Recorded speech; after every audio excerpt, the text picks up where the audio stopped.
In order to pour out what we want, we have to have been poured in, and we're really in the driver's seat on that.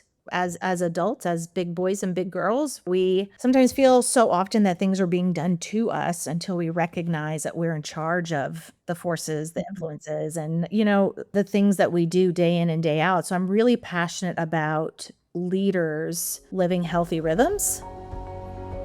What's possible when we as leaders take full responsibility for the personal rhythms within our lives? I'm your host, Tim Spiker, and this is the Be Worth Following podcast. On this show, we talk with exceptional leaders, thinkers, and researchers about what actually drives effective leadership across the globe and over time. You just heard from Sara Turner. Turner is an executive coach, facilitator, and consultant. Her coaching focuses on the inner life of leaders that shows up in everyday successes and failures. She is a leader and person of depth. And I should know, because for over 4 years, Turner worked with our company, the Aperio, with her final post being as our Director of Content and Experience. Few people on planet Earth understand the leadership development process we execute with our clients as much as Sara Turner. In this episode, you'll hear about the underutilized and unique power leaders have to pull others toward their natural capabilities and maximum potential. You'll hear about a subset of leaders that Turner is particularly keen to inspire, and you'll learn about a single word that forms the foundation for sustainable effort for every leader. But first, we get to hear about two leaders who profoundly impacted Turner both in leadership and in life. Here we go. There was a professor in college, and he was the first person to see me and to call out my gifts. I had grown up being more discouraged than encouraged, and I'm a writer and I love writing, and no one had ever told me I was good at that. And he was the first person to say, "Sara, do you know that you're a good writer?" And that was I just feel like that opened up my whole world. And so he wasn't a leader as in a boss, but he was the person that led me through college, those formative years, which helped me understand more about who I was, how I was wired, and just making the time. He was so personable. He was my advisor, but he was my professor. He was a mentor. So all the things that he held in my life as I looked up to as a prominent person. And I have seen over, 20, 30 years, the effects of his words. And I recently came across a picture of me, him, and one of my best friends at graduation. And it just brought up wow, like that changed my life. That changed so much about who I was. Even his suggesting classes I would never have thought of, and just seeing a part of me that no one else saw. And then that became a huge part of my life. And the other one, he was the middle school principal at a school that I got to teach at. There's no one like him. He was a leader in that he would lead you. He would tell you the areas you needed to grow. He would call that out and challenge you. But he would be the person who would hug you like he was your dad, and eyes fill with tears when you were struggling, and just you felt so loved and seen by him. And he just made such an impact on my life with his love and his care. And that was my first time teaching, so having patience and grace for me. So I haven't seen him. The last time I saw him was probably close to 2009 when my son was born. So it's been forever. So recently, about a year ago, we lost my brother-in-law very tragically, and it was very sad, very hard. And we had his memorial service, and you're not prepared for that. Well, he was in the room. Oh my goodness. And he knew my brother-in-law, but I just bawled like a baby on his shoulder.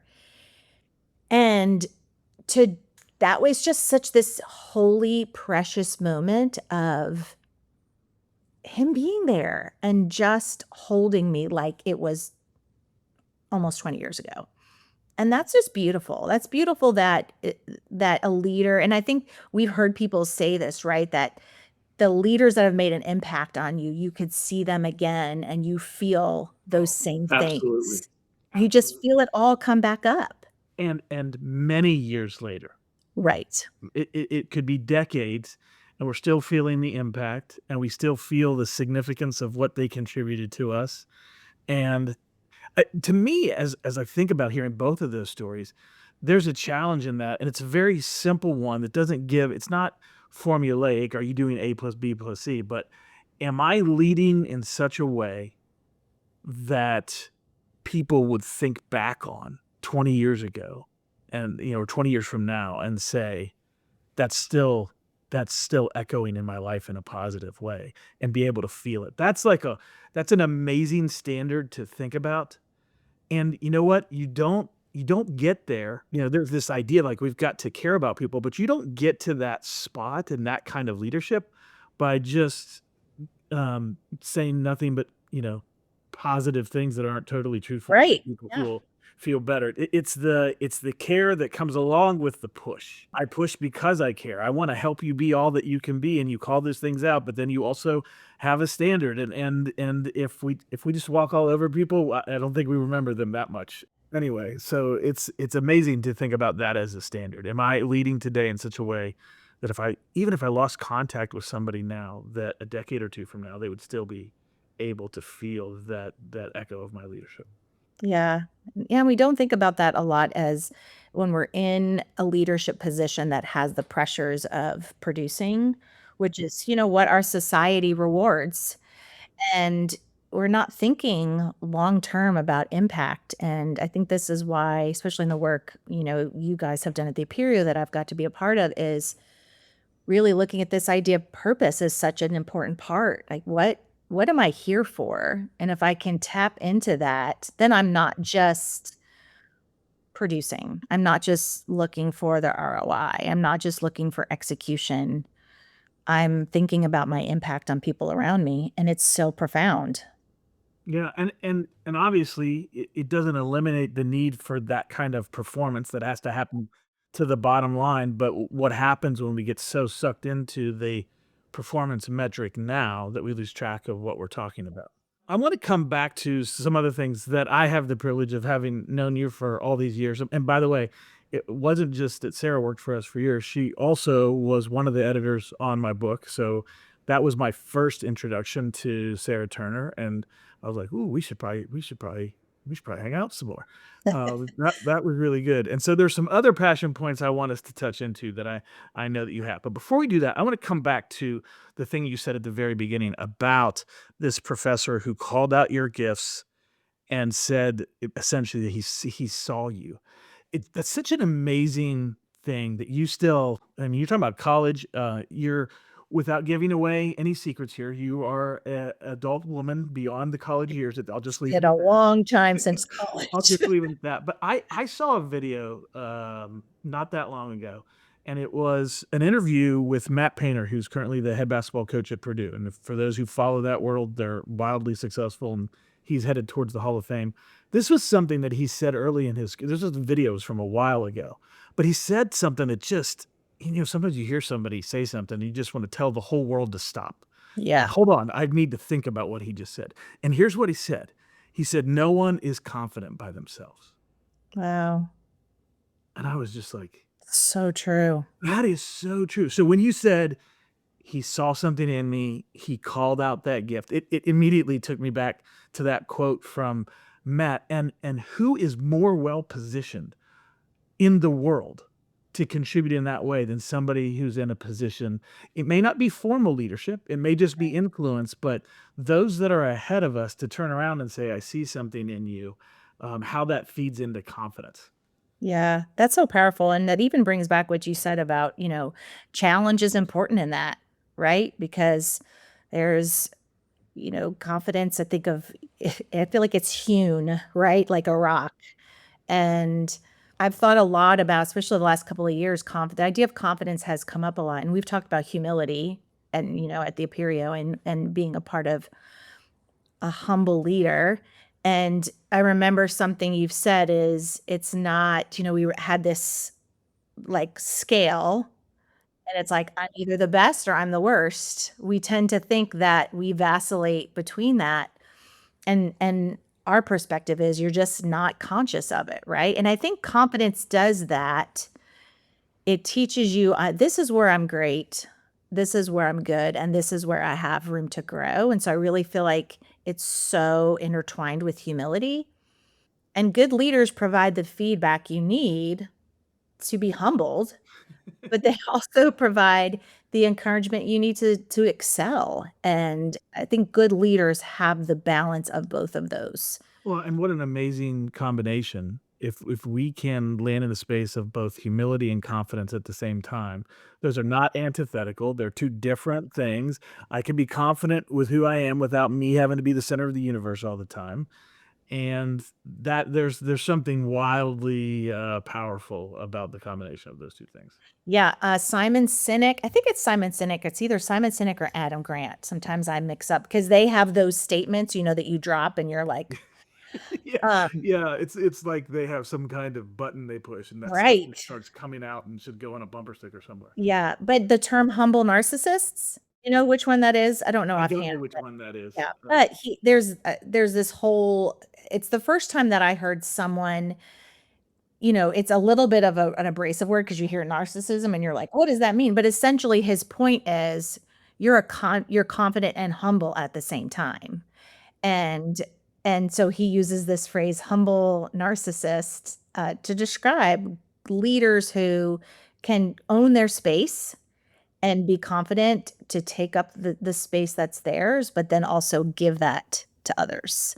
It's really beautiful. That is really powerful too. I suspect that the word narcissist is used in that case in order to make it memorable, because, the definition of pure For narcissism sure. was not exactly what they're talking about. They're probably more talking but humble confidence wasn't quite as memorable. Right, right. So Yeah, they wanna pull you in, but also it's specifically speaking to leadership and the fact that leaders are visionaries and there's somewhere they have to go, and that the narcissist says, "I don't care what anyone around me says," right?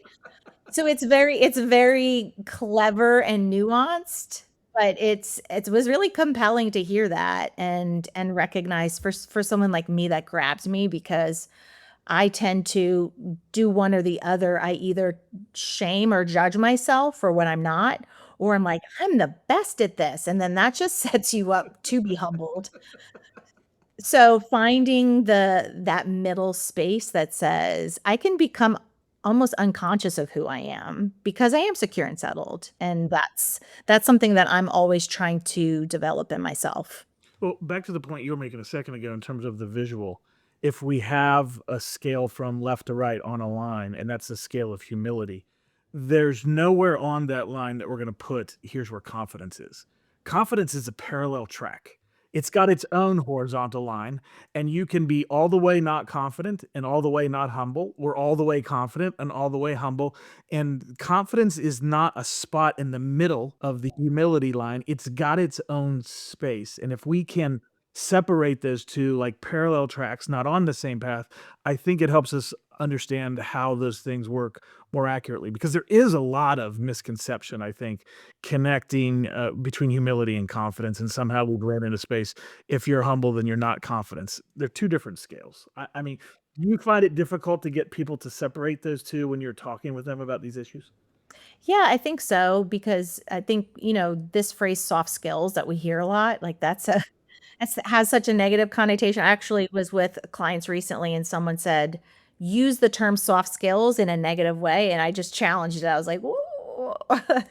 Because I think we hear humble and we think it's, oh, it's a squishy, it's, and I think the idea of confidence alongside it helps you understand a little bit more. But then you say confident without the humility, and that has a connotation to it. So, like, oh, putting them both together, you get it made me when you were talking, I was thinking about how when you mix, you have this big board, like if you're mixing audio and you have like the different dials and how you're mixing all the time, right? With finding where do I need to grow? Take humble and just push those babies all the way to the top. That's true. That we don't need to worry about.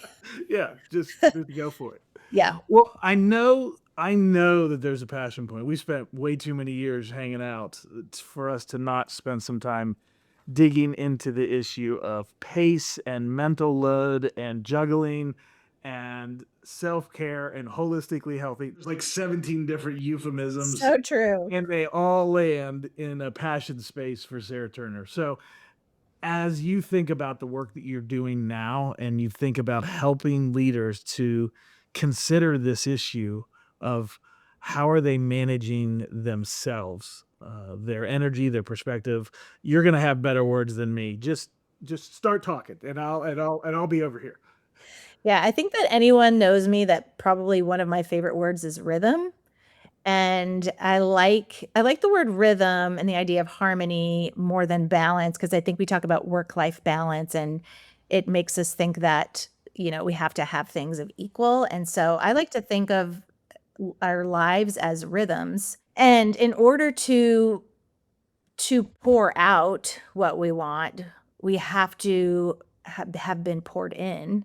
And we're really in the driver's seat on that as adults, as big boys and big girls. We sometimes feel so often that things are being done to us until we recognize that we're in charge of the forces, the influences, and the things that we do day in and day out. So I'm really passionate about leaders living healthy rhythms. And it's very countercultural. It's very to ask a leader to even just take time, right? To when you're rewarded for working late and checking emails whenever and answering the phone, and it's really hard to compel people to honor their natural rhythms and to mentally, emotionally, physically, there's so many different areas that we have to steward if we want to be if we want to have impact, if we want to make an impact on others, if we want to have longevity in our I mean, that's life. you longevity. I mean, you're talking about long-term impact because not Yes. that flame out impact that kind of Right. happens and then you're Right.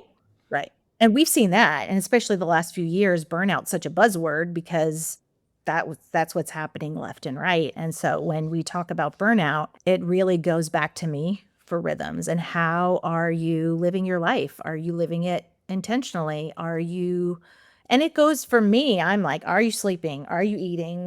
What like it feels so basic, but those things affect impact. They affect influence, they affect output. Input affects output, right? So I'm always been passionate about that and that message is universal, right? Whatever industry you're in, whatever work you're doing, it's, for team members and team leaders, but specifically I think we forget that leaders really do need to prioritize that. yeah, from executive suites to parenting to the art to I mean, there isn't a leadership sphere where rhythm, pace, energy don't matter.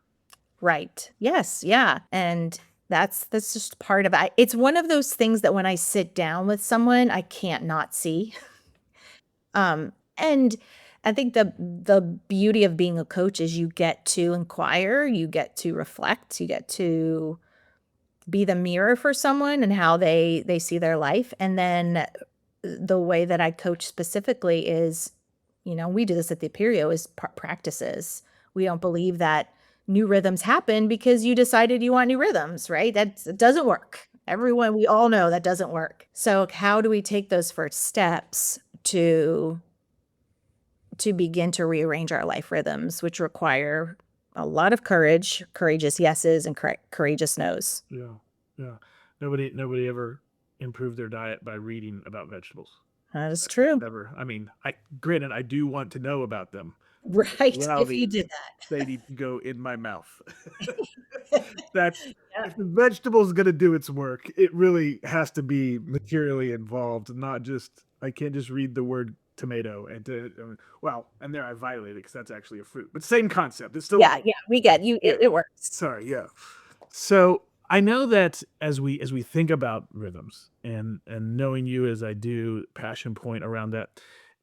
As you coach leaders, do you when you start into this conversation about their rhythms, energy, the long term view, do you find a lot of pushback from people who want to kind of dismiss it and say, "Oh, that doesn't really matter," or "I'm fine," or what are some of the typical things you hear in response as you help leaders see this kind of issue in their lives? Yes, typically, at first it's typically a blind spot, right? Because we don't want to see the things that we don't want to see and the areas where, we don't want to look at those areas sometimes because it upsets our whole like to change your rhythm, it upsets like the apple cart. You're in the kitchen at that point when you're Right. messing with my schedule in a pretty significant way when you're talking about this stuff. Yeah. So I think that the first thing I liked or the first invitation as a coach is inviting a client to see it and to help them understand the impact of,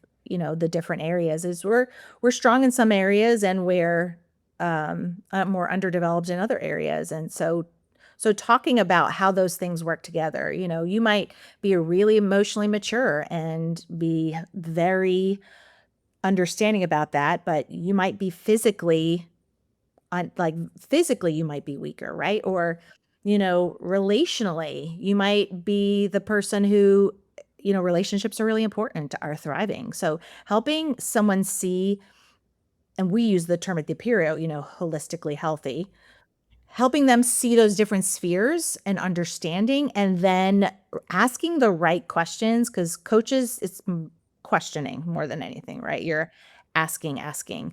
Having them be able to see, and it all starts with self-awareness. So we should part of that is like I feel like it's always the precursor to development is, are you willing to even see it? And helping them assess, like a self-assessment of, can I look at it? And then it's the baby steps, it's the tiny habits, it's the small, where can we start that feels it has to have a little bit of a pain point, but it has to feel like I can be successful. And then when I'm successful, then I need to celebrate because our brains are wired like we're creating the new neural pathways that says, "Oh, eating that vegetable, that was a really good idea," because you're not going to see the payoff for a very long time. That's a great point, and it reminds me of something I think that we stumbled into over time around that kind of work is, a tally mark mentality, which is to say these small wins, we've gotta count the small wins when we're building new habits, and to be able to go back and say, "Hey, I made 17 new important decisions," even if one of them was, I decided to put my workout shoes out before I went to bed. Like, and so instead of, like, this kind of perfectionistic mentality, which I know that I am prone to, and there are maybe 1 or 2 other people that are also in that camp. But to look like, did I do it perfectly every day for 15 days in a row? And I'm probably not going to because it's new. But am I putting a tally mark down every time I make a good decision?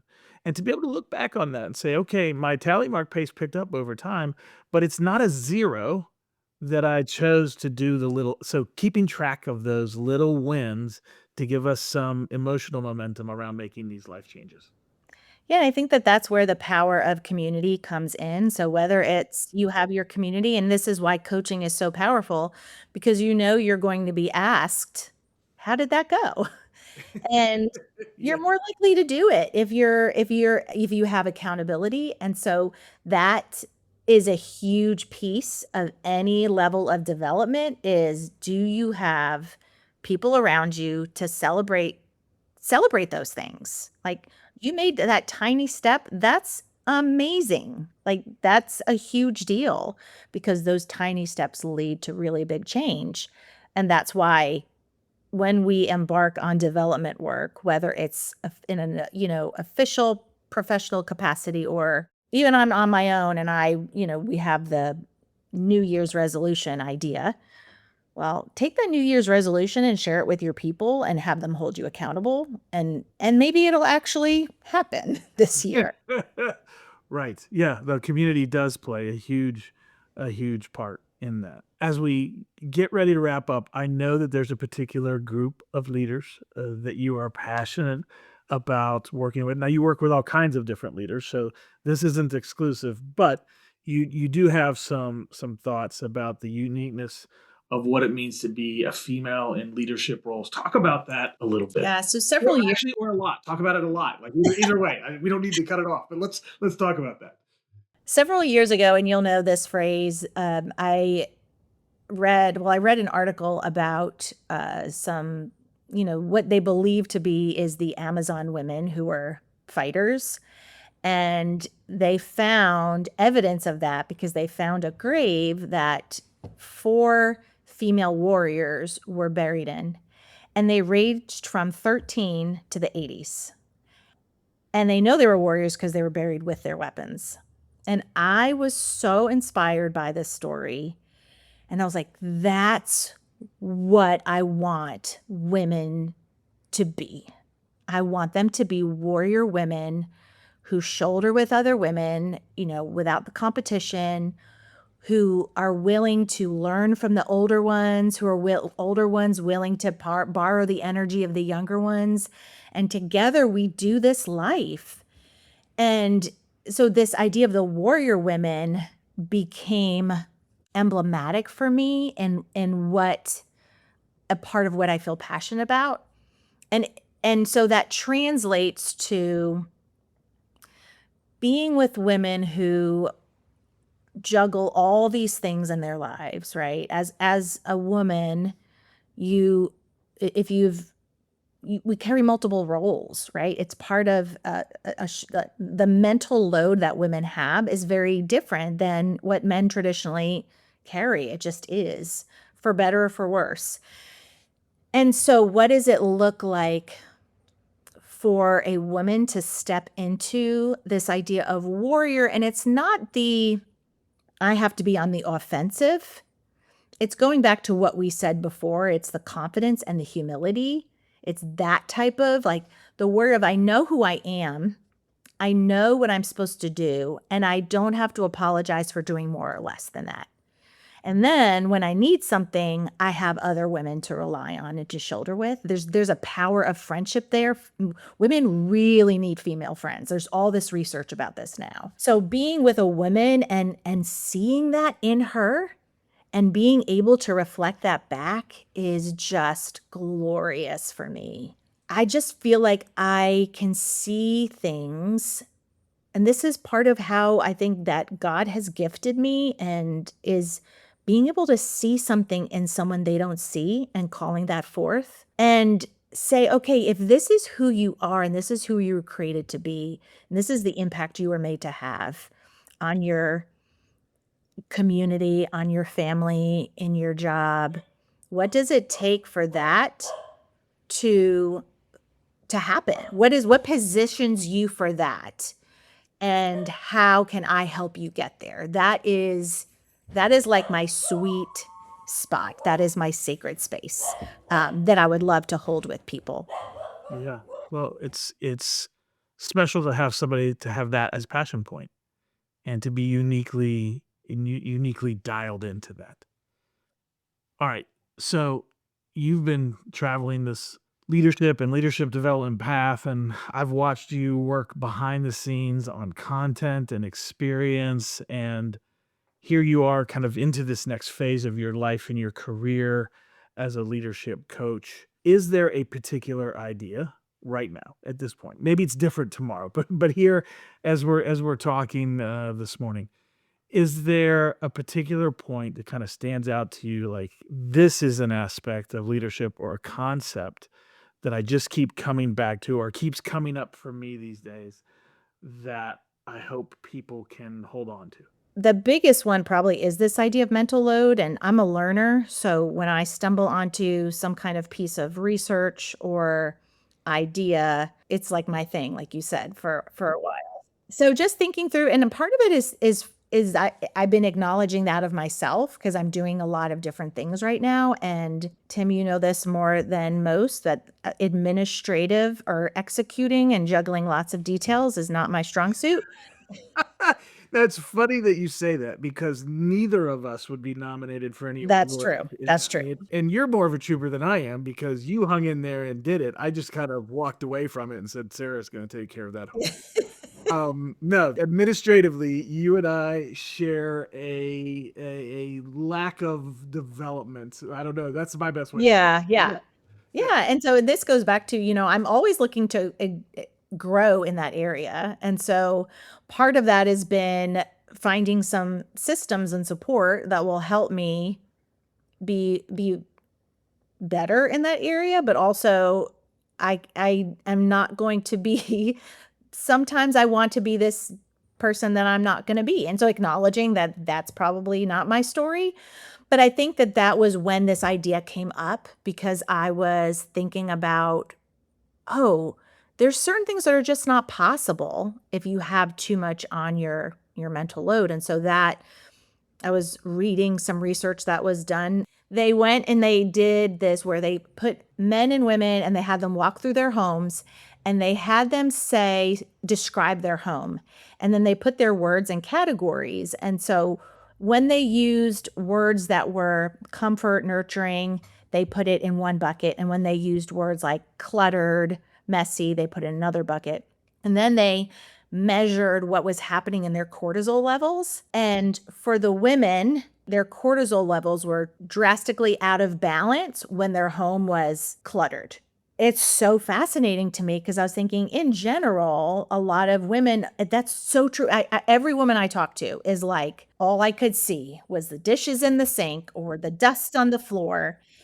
And I was like, what's the deal with that? And so it just had me like thinking through the reality. And this goes back to my passion for women, that a woman who's, worked 9 to 5 all day and is, what do I need to feed my family for dinner? And I have to send that email out and they walk in and my house is a disaster. That just puts us over the edge. And that's the space that I want to encourage women to, as I sit with them and say, where can you free up some of that mental load? And it's the same for men in just a different way, but where are you, if you had a plate, have you piled your plate so full that things are falling off the sides? And where can we be really intentional about what's on that plate and what needs to be on there? And can you be okay with other things maybe not happening? But I think that's where this idea of mental load is really where I'm floating right now because the higher the leadership level, the more you have on your plate and the more you have to manage. So it's really important to be conscious of your mental load. I love spending time with Sarah in part because she knows our company and our business and our clients, and she knows you. She knows leaders so well that it's just a joy to visit with her and hear her heart about wanting to help leaders move forward. And there's a couple things in particular about our conversation that I just want to make a point of emphasis on before we wrap up things here today. One of those things is something that she mentioned at the very beginning, and we actually came back to it there in the first part of the discussion when she talked about the college advisor who influenced her, who called out her abilities and said, "Hey, do you know that you're a great writer?" What an incredible example that is for somebody who has influence. Now, this person, she wasn't formally reporting to that person, but that person certainly fits the title of leader for her as that advisor was leading her in her decisions around classes and such. But for that person to have pointed that out to her, and now decades later, she still remembers the impact, and it literally shaped the direction of where she has gone with her life. I think it just underscores the power that we have as leaders to call out the good, to call out the potential that we see in others. And I would say on one level, we have an obligation to do that, but maybe the better word is we have the opportunity to do that. Can you imagine that a mere few words about seeing the potential that somebody has, the idea that that can actually shape a course for their lives, have such a big impact on them? We have outsized influence. When you're in a leadership position, I tell leaders all the time, you might want to put in your 2 cents, but that's pretty hard as a leader. You're almost always going to be putting in $1.50. Well, in this case, we can leverage that for good because we can help people see some of the potential that they have, help them see the skills that they have, help them see what we see in them that they may not see in themselves already. And so what a powerful story from her life, but also what an incredible encouragement for us to take from that, to be on the lookout for where can I call out potential when I see it? Where can I tell people where I see skills and abilities that you have that you can invest in that might take you to some wonderful places in life? We have that opportunity to do that as leaders, to put wind in the sails for people that can carry them a very long way. So I would encourage us all to be on the lookout for those opportunities. The last thing I want to emphasize is a big part of the conversation that we had about rhythms, about something that we call holistically healthy. This idea that we need to be investing to take care of ourselves as leaders so that we have the energy and the capability to sustain ourselves, to be able to invest in and lead others over the long term. It was the word rhythms that Sara mentioned that she loves so much. What are those habits and practices that we are investing in our lives as leaders so that we have energy and groundedness to give to the people around us? It's that old analogy about, put your oxygen mask on first so that you can then help others. And so that's a very interesting question because some of us are very type A achievers and we're always out there trying to do the next thing. And are we thinking about the rhythms of life? When we talk about that idea of holistically healthy with our clients, we talk about 8 different aspects of life: physical, financial, intellectual, vocational, emotional, relational, mental, and spiritual. These are the 8 areas of life where we can be investing. And now, not all at once because we can't work on everything at the same time, but these are the different segments where we can intentionally pursue health. These are the areas where we can, on purpose, become healthier through our habits and practices. I want to give you an example of one of these just to not keep it vague and in the philosophical realm. Let's take it to the very, very practical. I mentioned in there in that list of 8 the word financial. What on earth would financial health have to do with my overall performance as a leader? If I don't have the foundational habit of spending less money than I'm making, I'm creating debt stress in my life. And that affects the whole of who I am. That affects me everywhere that I show up. Maybe you don't see it directly, but that lack of healthy practice in my life will eventually create stress that's going to degrade my overall performance in everything. Another realm, I mentioned the word relational. What would that look like? What would it look like to have healthy rhythms, practices, and habits relationally? Well, there's a lot of different ways to answer that question, but let me give you one example. It's this idea of creating short accounts, which is to say, if I say something and I notice kind of a strange look on somebody's face when I say that, to just check in with them afterwards and say, hey, I noticed you had a little reaction to that. Tell me a little bit more about that. Did you have a particular thought or feeling as a result of what I said? Or maybe somebody else has said something that got your attention in a not the most positive way. And you go to them and you say, hey, I want to hear a little bit more about that. That didn't land great on my side, but I might not be thinking about it the same way as you are. See, notice that I'm approaching the relationship in both of those cases with curiosity, but I'm also not letting that comment just slide. Or the word we really want to avoid here is fester. Keeping short accounts with relationships is one way for us to maintain healthy rhythms, practices, and habits relationally. So those are just a couple of examples, one on the financial side, one on the relational side, to put some practical example to this idea of healthy rhythms and practices so that we as leaders can be holistically healthy. So that leads me to the question I want to leave you with today, and that is this: what habits or practices could you be pursuing today that would make you a more holistically healthy leader? This is Tim Spiker reminding you to be worth following and to follow us wherever you receive your podcasts. If you've heard something valuable today, please share our podcast with your friends, colleagues, and family. And if you're up for it, leave us a 5-star review. Thanks for listening.